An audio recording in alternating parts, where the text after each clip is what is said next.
Like so many other millennials, Piker experienced his first brush with left-wing politics via The Daily Show and other Bush-era satire, but he does not exactly remember himself as civically engaged. I was a dumb college kid. I was just happy to be in America. He didn't declare a major in Miami, but after transferring to Rutgers at his parents' behest, Piker secured degrees in political science and communications in 2013.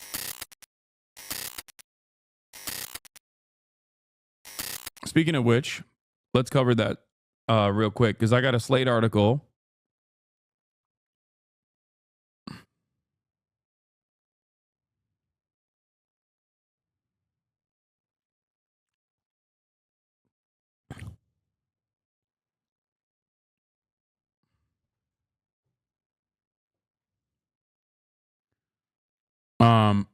And also Nathan Grayson wrote an article on, well, Nathan Grayson, like 5 years. What is this? I'm against Piker working with the Democrats, but I'm strongly for Brianna Wu quitting whatever she does. Dilemma.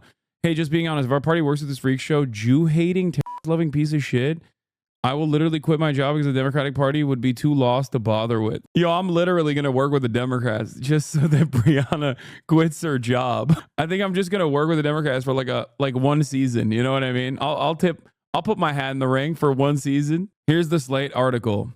Who's afraid of Hasan Piker? He's hot. He's dangerous. Young men actually listen to him. Is he what Democrats are looking for? Okay. It's January 19th, the last day of Joe Biden's presidency, and in the eve of a new one, no one can quite fathom yet. I think this photo was good, by the way.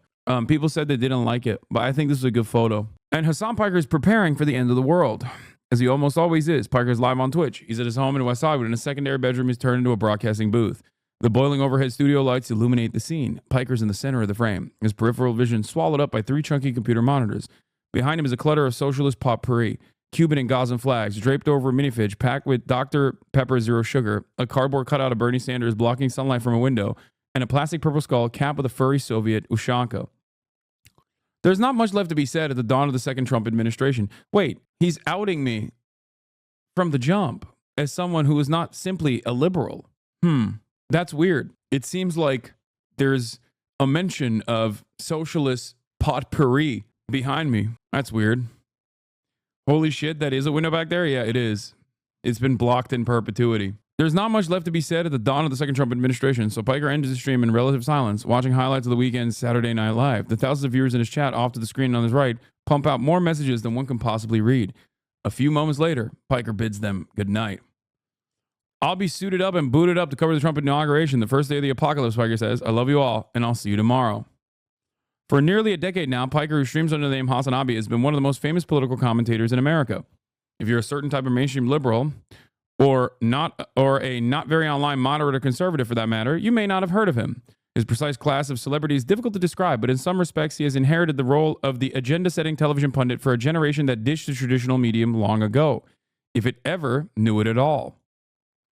Piker streams every day, weekends and holidays included. Outside of a few bathroom breaks, he's typically on camera by himself for 8 hours uninterrupted. Tens of thousands, sometimes many more, follow along. Other channels on Twitch, the Amazon-owned live streaming platform, tend to focus on Fortnite stunts and other video game feeds. Piker doesn't play too many online video games live. Instead, for the most part, his broadcast consists of him clicking around the huge number of tabs compressed at the top of his Chrome browser. Piker ping-pongs between them, offering mordant insights on irritating New York Times columns, Elon Musk tweets, and Jesse Waters' meltdowns. His style is open-ended and rich with digressions, nothing canned, no artifice. And regardless of what he's currently roasting, Piker is assertively unscripted. Like many of us, he reacts to the bamboozling deterioration of the 21st century life in real time. Unlike most of us, he does it in front of an enormous audience every day with a chronic exasperation perfectly tuned for the moment. It's been a winning formula, and Piker seems to conquer a new benchmark every year. In 2020, back when he was still getting his feet wet on the platform, his stream peaked at 230,000 concurrent live viewers while he covered Biden's slim victory over Donald Trump, making him the 6th most watched source of election coverage across YouTube and Twitch. 4 years later, Piker broke that record when 313,000 people watched him analyze the defeat of Kamala Harris. In a digital news apparatus that is sharply breaking right, Piker is one of the only leftists standing. Of the 10 most watched pundits streaming on Election Day, he outpaced Tucker Carlson, notably Trump operative Charlie Kirk, who worked with the campaign to turn out millennial and Gen Z men. Many young male liberals, supposedly an endangered species, have determined that the more tempered and polite avenues of left-leaning media, the nightly Slate at MSNBC, the edgeless punchlines of late night, leaving them cold. Instead, they found a common movement with this 33-year-old socialist dicking around on his computer. In that sense, Piker is in possession of the one thing that the Democrats desperately want now more than ever. Shortly after the presidential election, when it became clear that the party was hemorrhaging young men to the right, the commentariat bemoaned the absence of a liberal Joe Rogan, as in an alternative media figure who commands significant clout within a loose contingency of disengaged males and happens to be aligned with the overarching left-of-center project. Who could be a bulwark against an increasingly radicalized Aiden Ross, Dave Portnoy, and Theo Vaughn? Well, here he is. Here is Piker. He stands 6'4" with a sharp jawline and ripples of coiled muscle. He's conservative in bodybuilding, gaming, anime, professional wrestling, and every other interest that tends to make up the media diet of boys of a certain age. His bulge and Calvin's thirst traps have started libidinal riots online. According to an unofficial census conducted by his community in 2024, his viewership is about 2/3 men. Slim majorities are white and hold a college degree, while 30% reported they hadn't yet lost their virginity. In the past year, oh, god damn. Yo, y'all are, dude, he outed y'all. He outed y'all as a bunch of virgins, dude. Libidinal rage is great. Libidinal riot is even better. In the past year, he has welcomed both former Federal Trade Commission Chair Lena Khan and Representative Alexandria Ocasio-Cortez to the stream. Sanders, 50 years Piker Sr., passed through a week before the inauguration and thanked him for his role in the revolution of media. Even the Pod Save America podcast, staffed by former Obama flags, who've long advocated for a more institutional brand of progressivism, hosted Piker and listened patiently while he ripped the party a new one. All this access has given Piker's show a sense of beltway authority that it never quite had during the Biden era. Evidence of a fledgling support to make him more central to the Democratic messaging. The Democrats, it seems, have found their man. Just one little problem with that. Piker didn't endorse Biden at the dawn of the 2024 cycle. Then he didn't endorse Kamala Harris either. Resting on the sheath of the samurai sword near the rear of his streaming setup is a MAGA hat.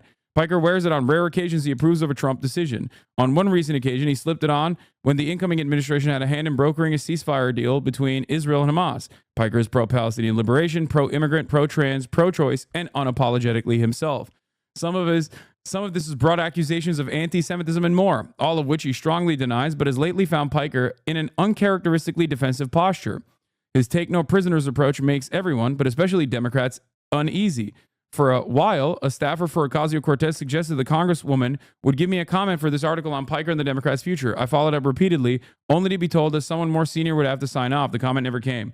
Also, speaking of which, AOC literally directly messaged me after this article came out being like, oops, we forgot to respond. But that's, this morning. It's fun. It's all good. As I watched Piker prepare for what was coming in January, an opening salvo from the new Trump administration that aims to redefine both the Constitution and the country. So the thing on that is, I think they also messaged Ryan Grimm. He deleted his tweet about this. Oh, yeah. Listen, she's got a lot going on right now. As I watched Piker prepare for what's coming in January, an opening salvo from the new Trump administration that aims to redefine both the Constitution and the country, I saw into the future most Democrats are too afraid to fully consider. And as I've watched how the weeks since have played out, it's become clear how little time there is left to understand Piker's provocative appeal to a new generation of voters. The cost of ignoring figures like him is becoming all too clear. Hasan Piker loves America, or at least he can remember a time when he did. He's the scion of a Turkish family of some renown. Piker's father is one of the founding members of the country's upstart center-right Future Party, and an uncle, Cenk Uygur, is a veteran pundit best known for his progressive media company, The Young Turks. Piker himself was born in New Jersey but moved to Istanbul as a toddler.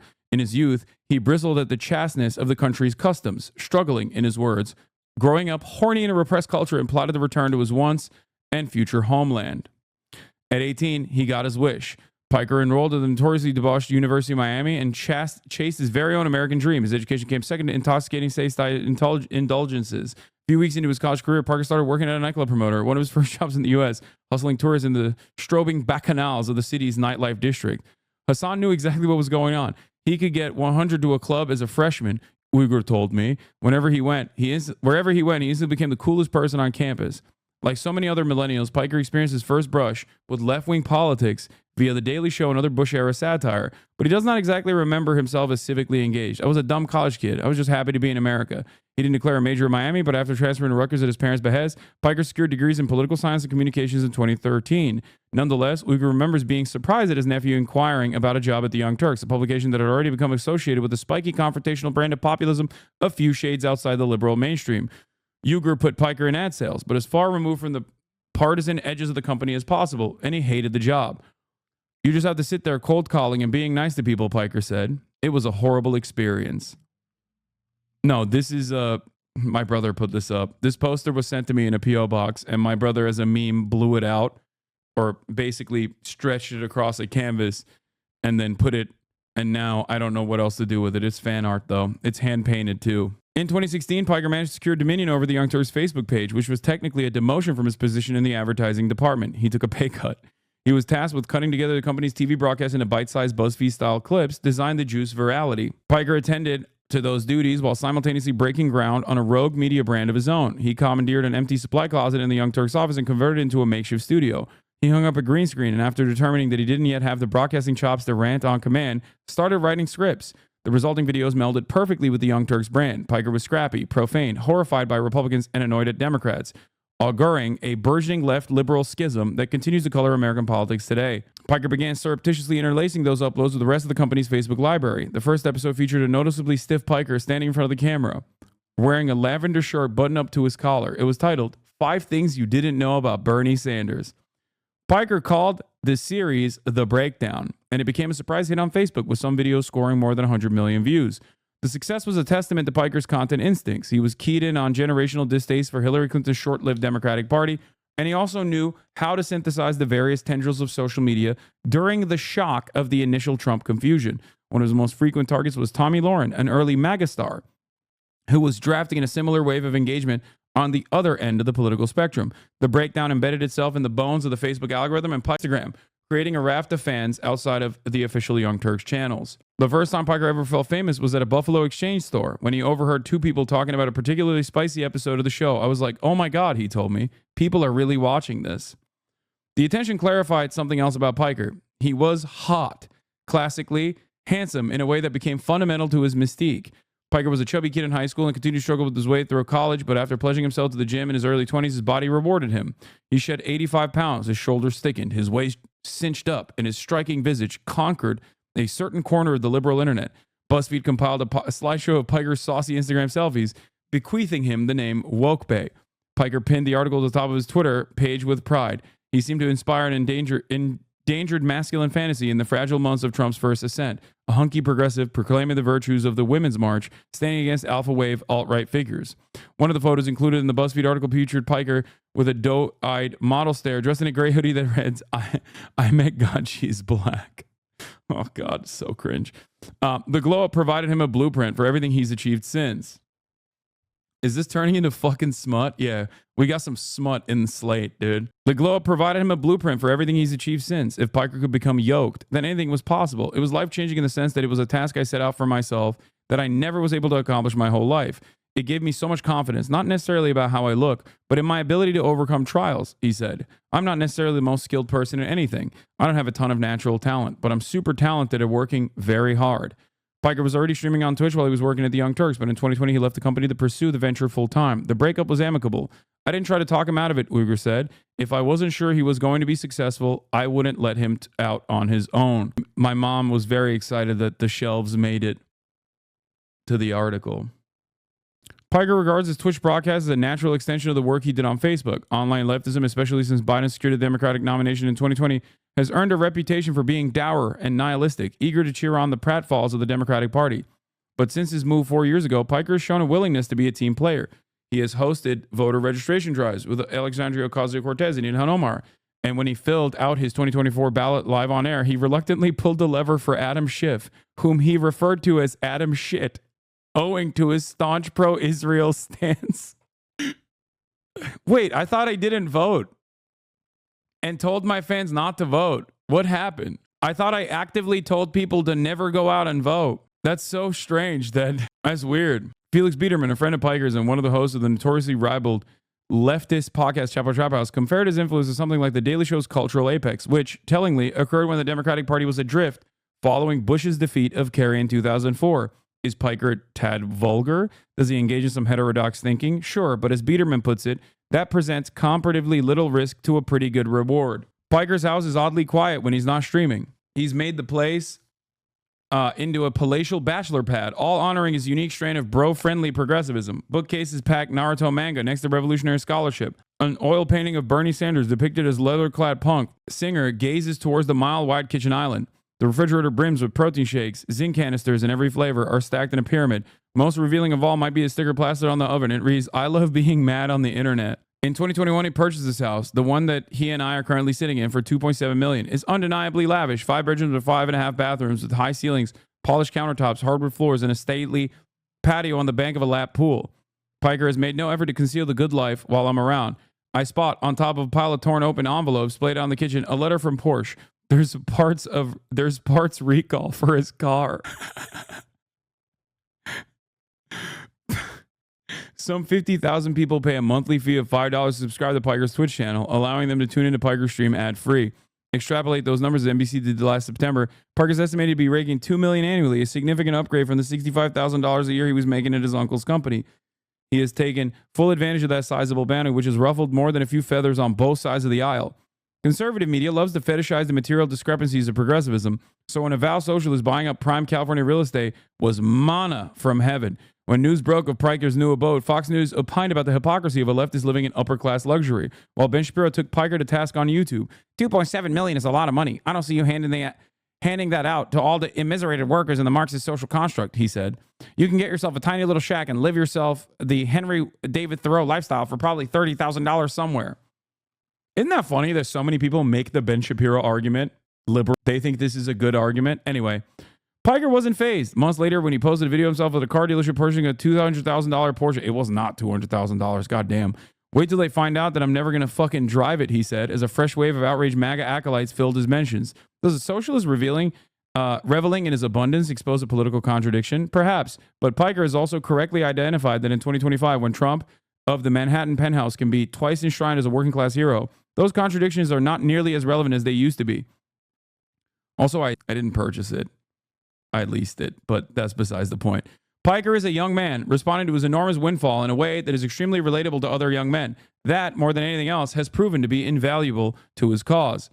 Hasan lives a super aspirational life. A lot of other men on the left don't have that same aspirational aesthetic to them. Taylor Lorenz, an author and journalist who covers internet culture, told me, there's a generation of young people who want to consume media from someone they look up to. They want to improve their lives. They want to imagine a better world for themselves. And a lot of people are selling that better future in a package that is hateful. I think Hasan sells them on a progressive future. Piker is happy to meet MAGA men where they are. I give a lot of leeway to people for having somewhat bigoted views, he said, without hesitation. It's a radically different strategy from liberal orthodoxy that, for years, balked at the idea of courting people who were too retrograde, too brain-rotted by conspiracy, simply too far gone to be marbled into a larger political project. It recalls an incident in early 2020 when Sanders was excoriated for accepting the endorsement of Rogan, someone who indeed has shown that he has held those bigoted views Piker speaks of.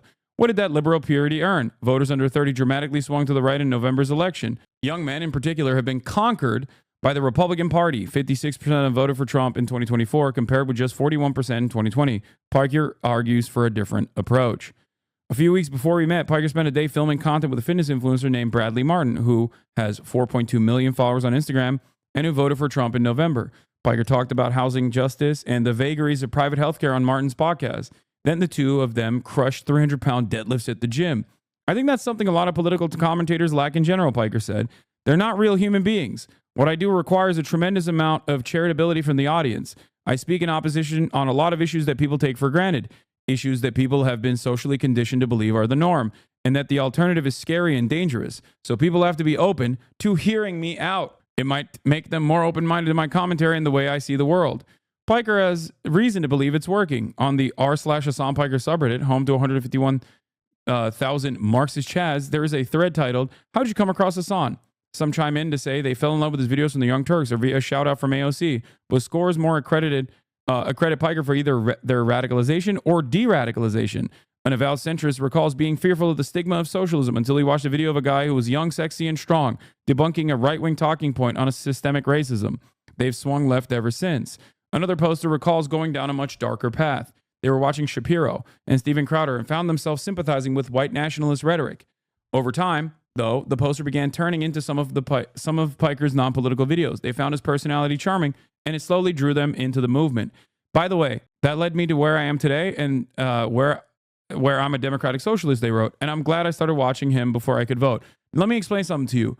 This is why a lot of what like liberals do, this is why what a lot of like other liberal content creators do in terms of like disparaging what I have to say is somewhat damaging. And if they do truly care about like de-radicalizing or pulling people away from right-wing sentiment, the endless attacks against someone like myself unironically actually hurts their own personal agenda. Okay? Because they don't want to like address any of the things that I talk about, they just hit me on my persona or personality, and they constantly say I'm like a bad person over and over and over and over and over again, and constantly seek out like clips that they can cut to be like, this is a bad person, you shouldn't follow this person, and they make up lies. Now, that, of course, 100% ruins the charitability that random people might have towards me if their first introduction to who I am is completely fucking well poisoned by some dude who unironically hates me and wants everyone that is paying attention to him to also hate me as well. It sucks. They keep framing your person, not your ideals, and there ain't even nothing personal to disparage. You're almost squeaky clean in that regard, unless most who point at you. Yes, but it doesn't matter, because even if I'm not the one who is creating the drama, okay? Even if I'm not the one who is personally creating the drama, even if I try to be as like drama averse as possible, for people outside of my sphere of influence or whatever, they see that as drama. They see that as a guy who's constantly finding himself in the throes of drama. Do you see what I'm saying? They're like, oh, that guy's always in fucking some shit. And it sucks, but there's literally nothing I can do about it. So I've decided a couple years ago that it doesn't necessarily matter. Just I will keep saying the things I've been saying over and over again. And that eventually I think people, if they tune in, even if it's for hate watching purposes, if people tune in, they'll realize that like a lot of the stuff that people are saying are just completely ridiculous, completely made up, you know? When people say I'm a controversial individual, are there controversial things I've said? Absolutely. I'll take ownership of that any day of the week. But in most circumstances, they're not talking about like America deserved 9/11 or whatever. They're talking about made up controversies that get a lot of fucking play on Twitter or Reddit. Mostly brigaded. Them being mean doesn't make you wrong. With the Democrats so thoroughly out of answers, the party's approval ratings are hovering in the low 30s. After ceding so much digital ground to the conservative movement, Piker offers an alternative. The only question left is if the establishment can accept the type of coalition Piker wants to create. What? I thought you were like a Sargon of Akkad type guy until I saw you say you would drink the Liver King's urine to gain powers like his, and I was like, maybe this guy isn't so bad. So I tuned in and I was like, oh, this guy's politics are kind of the same as mine. Yeah. I think that's precisely the reason why there's a lot of people who come in initially as hate watchers and over time basically realize like, okay, maybe this guy's not a fucking piece of shit. Maybe I was lied. Maybe I was lied to. But I've rarely ever seen someone be like, I gave a shot and I started watching and I hated it. Like maybe there are people out there who are just like incredibly brain broken by liberalism or conservatism in general. But, you know, Piker likes seeing government employees lose jobs. Yes, Robert J. Christ, definitely. That's why I've spent the past month talking about how devastating and damaging and insane that is. Uyghur, for one, has some doubts. I know exactly how this movie is going to end, he said. There's 0% chance Hasan is going to become a corporatist, and there's 0% chance the Democratic Party, as is currently composed, will not be corporatist. So they will have an inconvenient marriage for a while, and then they'll fall out of love with him. At the end of the day, he's not going to give the message that they want. I mean, he's right. I will not change. Some signs suggest otherwise. At his house, Piker told me virtually everyone running for the head of DNC has reached out to me, but I haven't had time to interview them. We were sitting in his studio while Kaya, his enormous bed, a massive weave through our legs. Well, except for Martin O'Malley, I think, or whichever one is the most corporate. Ken Martin eventually won the job. But he too had his doubts about how deep his influence can get in the current environment. I'm not changing. That's the thing. I'm not above admitting when politicians do good things, but that doesn't mean I'm going to be a Democratic Party operative. That's just not how I operate. Some people play catch up with the Democratic Party and defend everything the Democrats do on principle because they see that as a way to improve their social status. They're just careerists. But I have a real political opinion, a real way I see the world, and I genuinely believe that it improves the living standards of everyday Americans. I think that's not only good policy, but also good politics. If a day comes where I'm side by side with the Democratic Party, Piker added, that means the Democratic Party has changed its ways. This was the day before it would become clear just how badly the Democrats were prepared for what was to come. Last year, Piker briefly considered quitting his streaming career. He thought about going back to school, earning a PhD, and never again worrying about the scrutiny on his life or his politics. Piker began to feel this way after October 7, an event that forced him on and every other pundit to witness every day the escalating horrors of the war between Israel and Hamas. Piker was a steadfast pro-Palestinian voice, and during the war, he demonstrated sympathy for some of Israel's assailants. This often put him in reedy territory. In one memorable instance, Piker interviewed an alleged Houthi sympathizer who went viral on TikTok for his uncanny resemblance to Timothée Chalamet.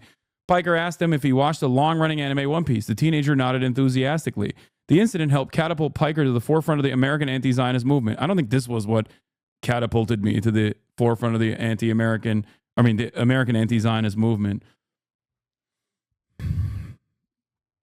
It actually had no motion until everybody decided to yell about it like a couple months ago to try to get me banned to do because of that interview.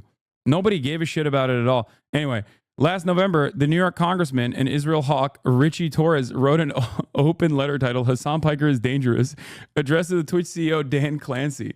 Torres called Piker the poster child of a surge in anti-Semitism since October 7, contending that the streamer holds a deep-seated animus towards Jews. Why is Twitch so untroubled by Hasan Piker's troubling Jew hatred, he wrote. If the KKK or the Third Reich were a social media platform, it would be Twitch. Piker was used to the routine drama of internet fame, but censure from an elected official was a different beast. In a story published after the letter, outlined a lengthy taxonomy on Piker's takes on Gaza. Among them, that sexual violence that occurred on October 7 didn't change the dynamic of the conflict for him, that Hamas was a lesser evil than the Israeli military. Meanwhile, Jonathan Greenblatt, head of the Anti-Defamation League, took to X and claimed that Piker's toxic screeds against the Jewish state normalized bigotry and laundered terror, imploring media companies to deplatform him. The controversy has started to affect Twitch's bottom line. As Bloomberg reported in December, a smattering of online forums, all associated with the Zionist streamer and infamous internet troll Stephen Destiny Bonnell, who has gotten into hot water for his usage of various slurs, have canvassed companies to suspend their ad campaigns with Twitch. So far, JP Morgan, AT&T, and Duncan have acquiesced. So, for the first time in his career, Piker is under siege. Well, that's not the first time in my career. He maintains that the quotes circulated by Fox News are cherry-picked from the protracted monologues of his stream. As someone who has sampled the entirety of these broadcasts, which are all far too self-reflexive to ever be reduced to a single talking point, I think that assertion is largely true. Still, for as much as he told me it's not great to be roped in with racists and Nazis by the Israel lobby, Piker does find himself wondering if all this fracas might signal a greater shift. If his presence is being taken as a threat, then perhaps the right people are feeling the heat. There's no way Jonathan Greenblatt actually believes I'm an anti-Semitic person. I think I'm more dangerous, said Piker, who indeed has called out anti-Jewish conspiracies on numerous occasions. If your project is to constantly propagandize a pro-Israel position, someone like myself who is openly against anti-Semitism and works actively to educate people on dog whistles and also happens to be anti-apartheid is more dangerous because I'm the one who's going to be radicalizing their nieces and nephews, and that's what's terrifying. Greenblatt has in fact only stepped up the anti-Semitism accusations in 2025. So for now, this is all Piker wants to do. Asked if he has ever considered running for office, testing his influence against the nation as a whole, he demurred. He doesn't think he's cut out for the scrutiny of national politics, and he feels as he is most useful to his cause in front of a PC. In fact, Piker often speaks about his dream of becoming fully regime-pilled. If the Democratic Party did bend to his ideology, he'd happily morph into a cheerleading propaganda machine. Not a liberal Joe Rogan, but a leftist Joe Rogan. When I posed the same question to Biederman, he wasn't so sure. Could he imagine President Piker? The only logical conclusion when you acknowledge the immovability of the Democratic Party is that there has to be a party that replaces it, he said. I don't really see him ever wanting to do that, but I don't know. Life will always surprise you. It's a point that echoes something Piker has said earlier about his unwillingness to compromise with the Democrats. Maybe if his plan works, he won't have to. A common refrain among leftists is that the liberal coalition in its ossified state can evolve only if it's sufficiently defeated. How does one purge its conservative elements, or expunge its corporate donors, or concoct a more progressive foreign policy? Through opposition, through primaries, through a categorical refusal to accommodate half measures. It is a conception that previously isolated someone like Piker to the political Arctic, disqualified from any real influence. But with the party in free fall and a growing understanding that the old rules simply don't work anymore, his dissidence has been given a rare moment to shine. Do I think that there are people that have basically grown up watching me and then got into politics and started getting lower level campaign positions? Absolutely, he said. Will they be chewed up and spit out by the machine or become the same feckless institutionalists later down the line when they actually do get some semblance of power? Possibly. That's the reason why I want to grow my community, he added, so we can force the Democrats to do the right thing. The following morning is January 20th. The day has arrived. Piker returns to his desk in a button-down stitch with a Texas Lone Star to take in the dawn of the second Trump administration. Piker's in a sour mood. He grows steadily more agitated as the new president repeals LGBTQ protections and junks America's participation in the Paris Agreement. He can hardly believe his eyes when Elon Musk makes conspicuously Nazi-looking gesture towards a crowd of MAGA partisans. He watches Hulk Hogan rip off his blazer, revealing a shirt that reads Trumpomania. Piker waxes poetic on American decline, labor solidarity, and the wave of oligarchic Christian fascism that seems to be gobbling up every Western democracy. America sucks. And as a nation that sucks, we're going to have a president that sucks, he growled, visibly more despondent than usual. Democrats sold the country off. We're an embarrassing country. And I think that even Trump supporters are somewhat aware of the demise.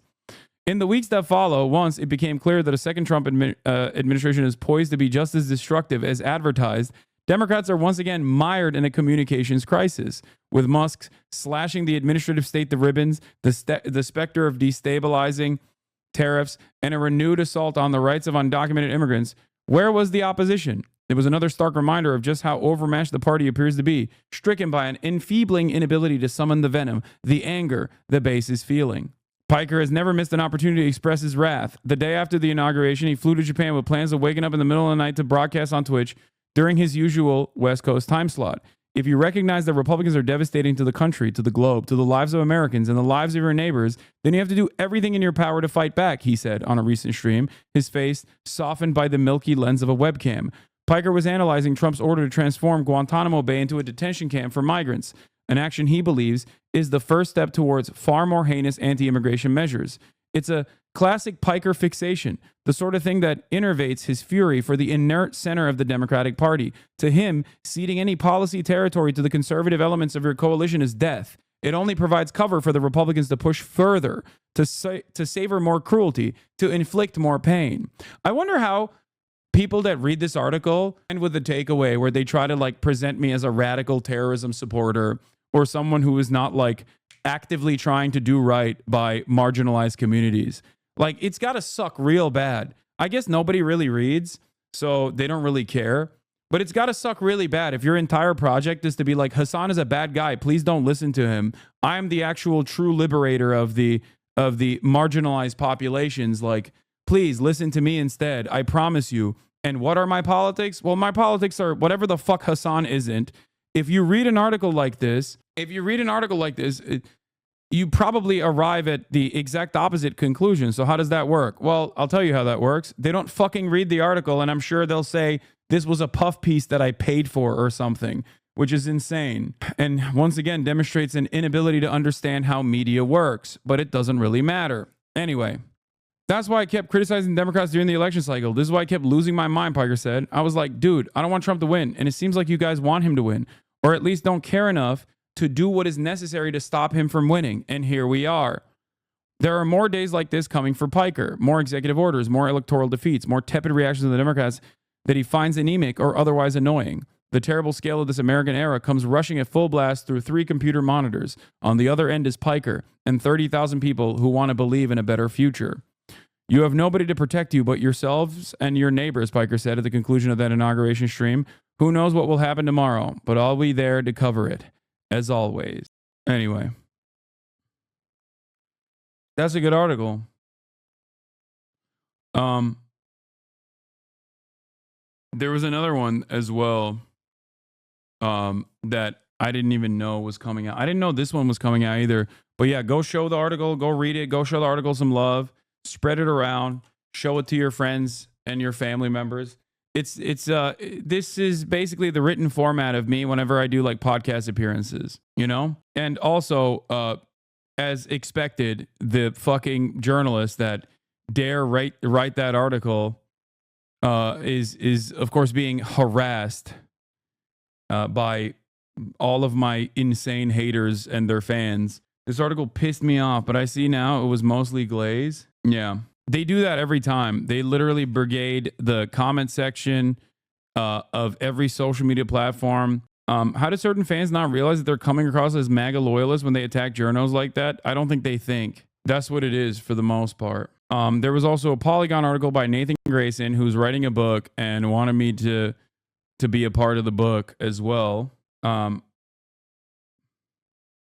This tweet is a minefield, Jesus. Give you a 5,000 profile of Hasan Piker, who's the only lefty media personality with any cultural salience among young men. Will Piker be marbled in the Democratic messaging machine for that to happen?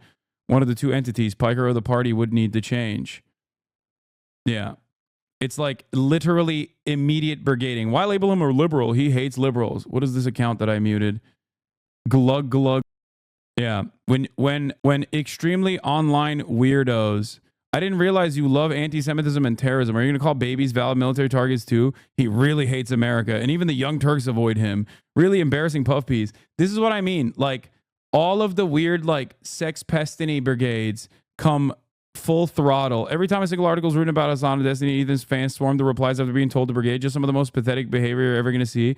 It is pretty crazy that like, they actively do this. And it's funny because, like, I don't think they realize that doesn't cause the journalist to go, oh, wow, well, I've never been harassed before by people who hate the person that I wrote a profile on. They think that journalists exist in this like separate landscape, that they don't have any political opinions of their own, that they're simply oblivious to the ways in which like internet harassment and brigading occurs. Journalists, more than anybody else, know this reality. So when you do stuff like this, you only make your favorite content creator look like a fucking asshole. Okay? I don't know why people don't recognize that. Like, they think that they're doing a good thing to make their favorite content creator happy when they engage in this sort of behavior. But all they end up doing is they frustrate the journalist, who obviously is aware of the way brigading works online. They're fucking journalists. They've been doing this for a very long time. Yeah. They still think they're holding you accountable. I think that's just a lie that they told themselves a long time ago, that they basically believe, or at least they must maintain believing. Yeah, Nathan got popped too, unfortunately, because the timing of his article. To be honest, when I saw the Slate ran a profile on Hasan today, I too was like, what are the odds? And then shit, this might hurt my book sales. This is the opposite of the kind of conspiracy Ethan seems to be suggesting. My book has been in the works for 5 years. It was completed last year. The release date today has been locked in since last year. All publicly available info. Jaeger08 Larson, thank you for the 20 gifted subs. Polygon ran that excerpt today as a rant of a promotional rollout, which I've been planning for months. And of course, I talked to Hasan, in addition to at least 100 other streamers, for the hook, because he's one of the most notable people on the platform. Yeah. My professional opinion on Nathan is that he needs to chill the fuck out. Anyway, poor Nathan. But yeah, Nathan's book came out today. Twitch's Hasan Piker wants fellow leftists to know having fun isn't bourgeois decadence. A new book excerpt from Stream Big dives deep on Twitch's top stars. Games journalist Nathan Grayson, founder of Aftermath, where he also currently works as a reporter, has a new book out February 18th, which is today, that spotlights 9 different Twitch creators, their fandoms, how they got their start, and the culture of live streaming that surrounds each of them. You can read an excerpt below of Stream Big, the triumphs and turmoils of Twitch and the stars behind the screen, focused on Twitch streamer Hasan Piker, reprinted with permission of Atria Books and Simon & Schuster. All rights reserved. Despite a career focused on United States politics, Piker spent most of his childhood in Turkey, and despite popular misconceptions about the intended political ideology, he feels no need to mythologize himself as the main character of a rags-to-riches tale, or a rags-to-rags tale, as critics regularly posit should be his ultimate goal. Instead, he says during a December 2022 interview from his home, he grew up relatively affluent in Turkey after being born in the United States. A switch from private to public school in 4th grade opened his eye to the cruel realities undergirding modern society. I saw the gardener's kid going to the same school as myself, right? And I was like, holy shit, these dudes are not living the same way that I am. I was taking this for granted, Piker says. And that is where I started realizing that there was something weird about the way we existed on this planet. Other bits and pieces of a childhood in Turkey further informed Piker's nascent political views. After former Turkish Prime Minister and current President Recep Tayyip Erdogan came to power, Piker found himself frustrated even by silly impacts of a socially conservative regime, like Erdogan suing his favorite political satire magazine because of the imagery he found objectionable. I thought that it was unacceptable for someone in a position of power to do such a thing, Piker says. During his early years, Piker's parents would bring him on summer trips to America, but it wasn't until college that he moved to the United States. This proved to be an eye-opening experience on several levels. He was so shocked, says his mother. He said, "I can't believe these kids, Mom. They're bored. They had everything that all these people around the world would dream of, and they were bored." The more Piker observed, however, the more he realized the problem wasn't the people. It was that this supposed land of plenty was not providing for those with less. The American healthcare system, he says, ultimately served as the final rung on his ladder to leftism. I grew up in a different part of the world where I saw not the immediate impacts of American imperialism, but the secondary shockwaves, Piker says. But then seeing that this service that should be afforded to every single person unconditionally was paywalled, it really was insane. That was definitely the final straw for me to really tilt over in the anti-capitalist direction. And so Piker embraced socialism, a political ideology that encompasses a wide range of social and economic beliefs, but which fundamentally argues that workers or a central governing body should control the means of production, aka buildings and tools that create basic necessities, goods, and services, instead of private companies, which generally prioritize profits above all else. Socialists like Piker believe more of the benefits of collective labor should be going to individual workers rather than companies and bosses who rarely, if ever, do the lion's share of the work. Socialists in the United States are often critical of both the Republican and Democratic parties, both of which they argue continually prop up corporate interests, even on rare occasions when their rhetoric suggests otherwise. Proponents of socialism often push for socialized systems like universal health care and a universal basic income, arguing that a society truly for and by the people should meet everyone's basic needs. Piker's path to Twitch was a little more circuitous than his one to socialism. He grew up playing pirated video games in Turkey, where legit copies of big hits were hard to come by. For a time, games functioned as his North Star. He regularly drew video game characters and aspired to become an illustrator for a video game developer. But Piker went on to abandon that hobby after his first year of college. Even during his self-described normie years, however, he maintained a familiarity with the gaming space. After college, Piker ended up getting a job with the Young Turks, a progressive-leaning online news program founded by his uncle Cenk Uygur. Around this time in 2014, a right-leaning reactionary movement within video games called Gamergate began to take off on platforms like Twitter, Facebook, and YouTube. Piker, who was producing leftist commentary videos for the Young Turks, found himself sharing online real estate with a movement that would go on, pioneer tactics, and produce stars for the alt-right. I saw the YouTube commentary space infested with these neck-bearded weirdos that were super right-wing, says Piker. I mean, they fucking hated me. They were not fond of me at all. They were not fond of the Young Turks. They were blowing up. They were gaining a lot of prominence. And a lot of gamers were being radicalized by these commentators that made themselves out to be centrist, but clearly weren't. You know what's really funny about that? It's happening again. The Biden administration brought it back in a big way, and now it's once again going through that same exact fucking cycle. Also, Jaeger Larson, thank you for the 50 gifted subs. Arc, which is, by the way, still ongoing. Yes. Yeah. They're not mentioning it because it's ongoing. Hype Train, level 5. On the other side of the political spectrum, Piker was finding success with a Facebook show he'd created called Breakdown, in which he took a punchy, crunchy approach to analyzing buzzy topics like millennial entitlement and Trump's Muslim ban. But after a while, he began to feel he was hitting a ceiling. Piker is kind of irrepressible, I think is the right way to describe it, says Uygur, Piker's former boss and current / always uncle. As soon as he's doing great on Facebook, he's thinking, oh, I got to expand to a different thing that will give me a different skill set and bring in new eyes. Piker largely concurs with that characterization of events, with the caveat that his uncle's company wasn't paying him enough. They basically got other hosts on Breakdown instead of giving me more money to work with, says Piker. I had no control over that, and I felt that I was always going to be in my uncle's shadow no matter what if I stayed there. And I wanted to get better at speaking off the cuff because I was horrible at it. Piker wanted to build a living, breathing community, one united around his principles. He felt that in order to accomplish his goals, he'd need to meet people where they were at, not where po-faced political scholars wanted them to be. I wanted to show people authentically that you can be leftist and have fun, says Piker. It doesn't have to be about constantly woke scolding people and appearing as the biggest joy killer, as though having fun is actually bourgeois decadence. Others who followed in Piker's wake, like a smaller leftist Twitch streamer named Mike from PA Buyer, see this as a core element of his appeal. Piker is, in his person, a refutation of a lot of the stereotypes of the left, right? He's large, strong, attractive, funny guy who you want to be friends with, but he also has the values of the left, says Bayer, who was previously collaborated with Piker. He can just refute in himself a lot of the stereotypes about soy boy, blue-haired cringe, you know? The idea that if you vote for the liberals, they won't let you laugh at jokes. He just refutes all of that instantly. Marcus DJ Wheat Graham, a streamer since the earliest days of the medium and a broadcast journalism major before that, sees in Piker a continuation, not just of irreverent political pundits like Jon Stewart, but also shock jocks like Howard Stern. Piker is unafraid. I don't even remember this glazing session. What the fuck? Yeah, it's now in a book. Mike from PA Bayer. Like, it's not just in an article. Understand, chatters, that this glaze is literally written in print in a Simon Schuster publication. Okay? It's literally in print. It's in fucking print. They didn't even get your username right, which is even funnier. Okay, it is literature. It's permanent. It will never go away. Published glaze. Piker is unafraid to communicate complex points using vulgar language. If a viewer comes at him with an idea he finds odious or unsavory, he's just as likely to make a joke about sleeping with their mom as he is to boot them from chat. Often he'll do both. Shock jock humor is always going to be an entertaining style of content, says Graham.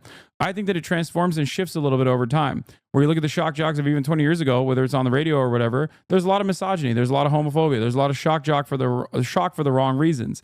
I think the shock jocks of today are more creative and clever. It's not just about being a bunch of degenerates. You've got Piker, who's kind of a shock jock, definitely in a political world, knows how to talk about things in a different way, the way he presents his positions and so on.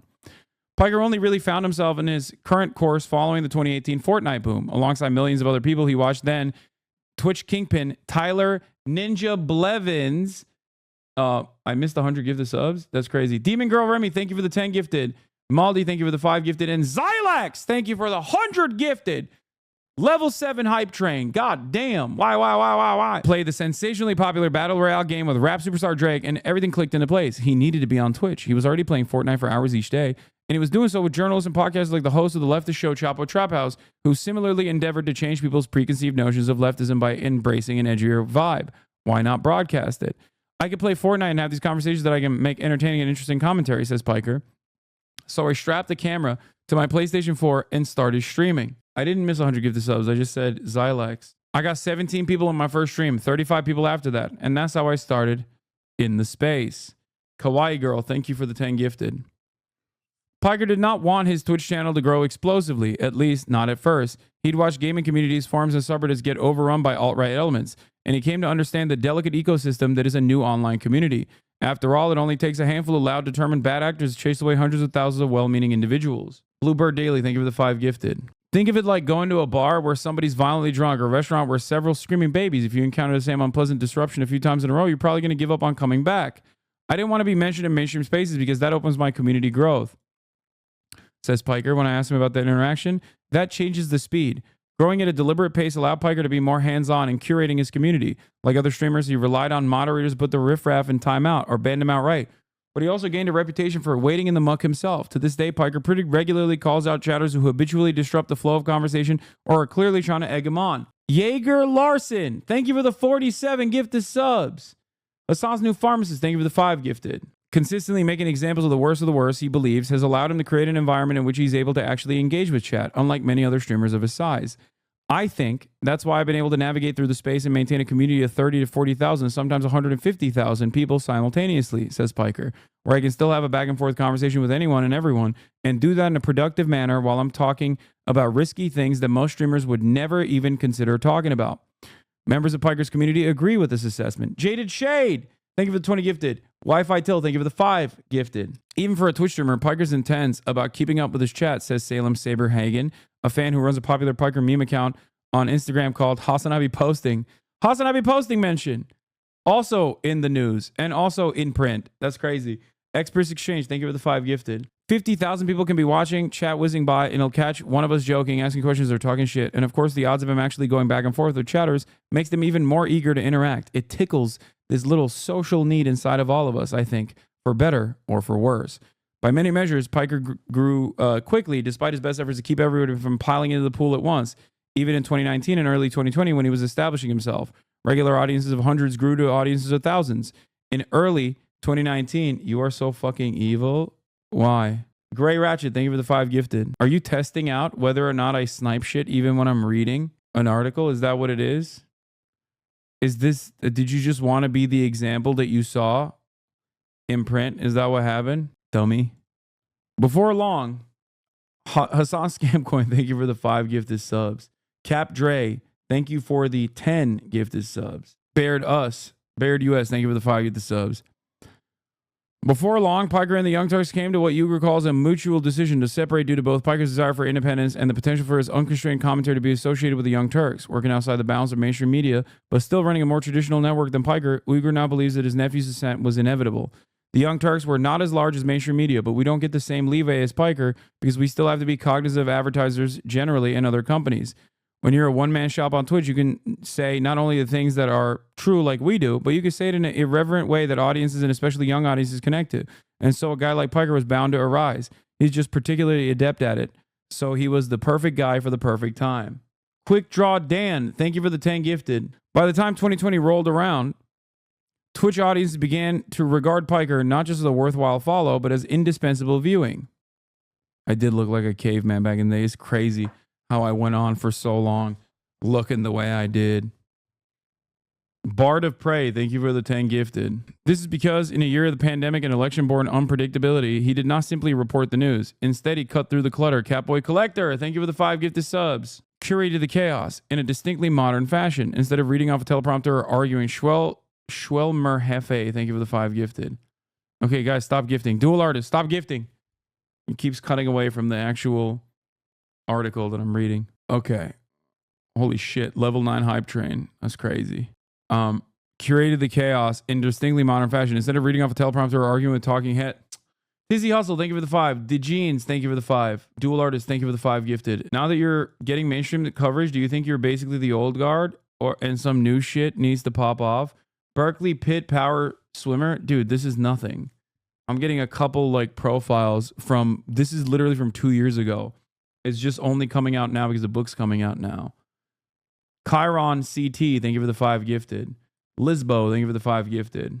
The Sov, Cape Sierra, thank you for the 10 gifted. Arania, thank you for the 5 gifted. Demon Girl Lemmy, thank you for the 10 gifted. He's finally thanking you guys. I mean, I always thank like the gifted subs. Yeah, I've had NBC and New York Times profiles. The Slate article does not put me in the old guard camp. Emily Giselle, thank you for the 5.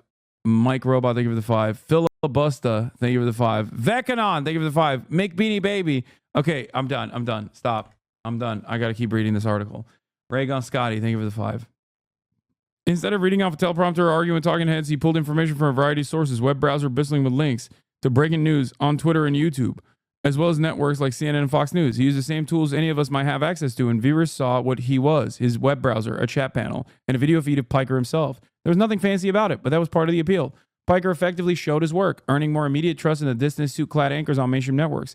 And if somebody doubted him, they could say as much in chat, at which point he'd either throw down with them, verbally of course, or correct the record. As Vice put in a piece about Piker's coverage of the 2020 presidential election, while your parents were most likely watching CNN's John King tap around the electoral map on a giant touchscreen, Piker sorted through exit polls and early reporting the same way I did, clicking frantically between tabs of different news sites, YouTube streams, and various chats. Last night I watched Piker and his guests play for time as he clicked on the wrong tab in his disorganized browser at least 3 times. I saw myself and the way that I engage with politics and the news, in not just Piker's political opinions, but the way he uses the internet itself. Piker is able to identify and discuss that politician's tweet, the way that reporters analyze the news and comment on it in articles and on social media, and the raw polling data in a way that helps explain our current moment. And he does it in a way that makes politics legible and understandable, even at its most cruel and confusing.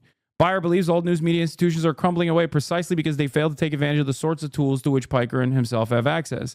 If there's breaking news, I have 4,000 people watching in chat, says Byer. Someone could bring me official stuff right away. I can also take that information that people are getting to me and try to teach my audience how to be less susceptible to fake news, to be skeptical, and how to interpret information and look at sources and who's saying things. And so I think the generation gap is the biggest reason that old forms of media are dying, because they don't take advantage of the opportunities and they don't provide the interactivity, which I think the younger generations want from their content. By the way, Michael from Pennsylvania said this again, and I repeat, 2 years ago. Okay? This book was, we were interviewed 2 years ago. Moreover, Piker provided context through a coherent lens. The systems we've relied upon for decades, he posited, are failing us because they're built to turn a quick and dirty profit, not to last. This positioned him as a refreshing alternative to mainstream news in the eyes of fed-up millennials and Zoomers, where even liberal networks were, at most, only willing to tickle at the idea that the capitalist status quo might be failing the broader populace. Piker made that case on no uncertain terms every single day. For viewers, it was like having a doctor finally diagnose a sickness after years of being told nothing was wrong. There was relief in finding someone who could tell them effectively that they were not crazy. This, in part, is why Piker is able to perform the Herculean task of functioning as a hybrid political commentator / news network for 8 hours plus per day. The principal characters might change, but the underlying causes of America's biggest problems remain the same. This is something I say all the time. Anonymous Gifter, thank you for the gift, 6 gifted subs. Aisha Esquire, thank you for the 10. Half Note the Bard, thank you for the 5. Tricks001, thank you for the 10. Dramatic Goldfish, thank you for the 5. Shonda Black, thank you for the 5. About 350, thank you for the 5 gifted subs. Mikester 96, thank you for the 5 gifted subs. Raygun Scotty, thank you for the 5. Mick Beanie Baby, thank you for the 5. Vekanon, thank you for the 5. Filibuster, thank you for the 5. Emily Giselle 23, thank you for the 5. Pooletariat, Leaf Baby, thank you. I have a worldview. What? Whispers, thank you for the 10. I have a worldview and a foundation that I've built on what I believe in and what I want to say about any particular subject.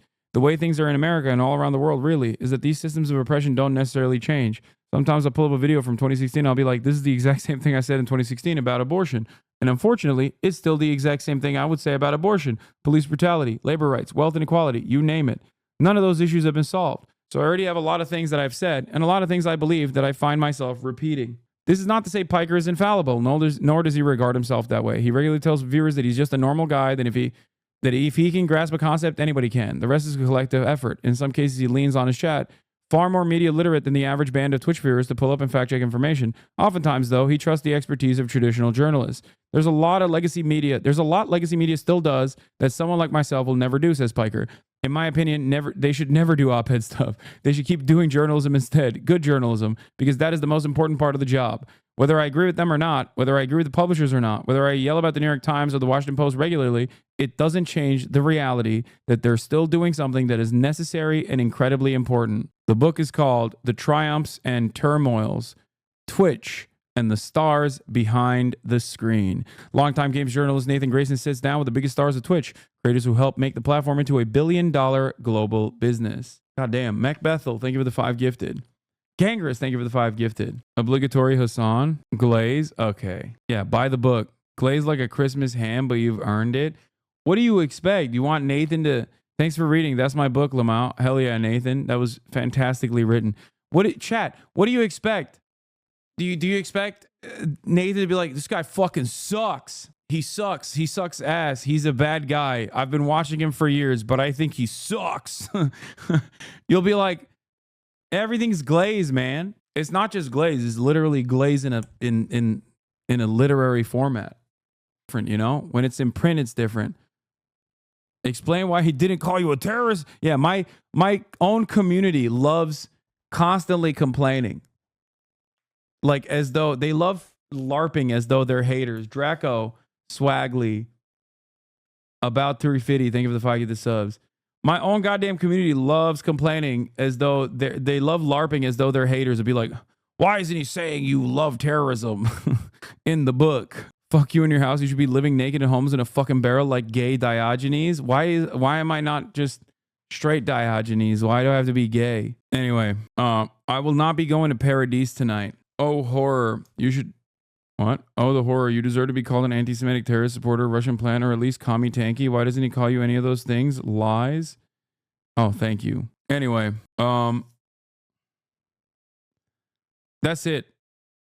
There's no gaming tonight, unfortunately. I apologize, but there will be gaming tomorrow. Like I said, I downloaded Kingdom Come Deliverance. And so, of course, I will be testing it out to see if it's woke or not woke. And of course, we also have the Elon Musk, Donald Trump 2-parter doubleheader interview. The article said you were a gamer. That was a lie. There's more articles too. There's more media stuff to come. I suspect down the line. I mean, I did. The funniest thing about the Slate article is that like it came out a lot faster than all these other articles that have been in motion for like months since immediately after the election.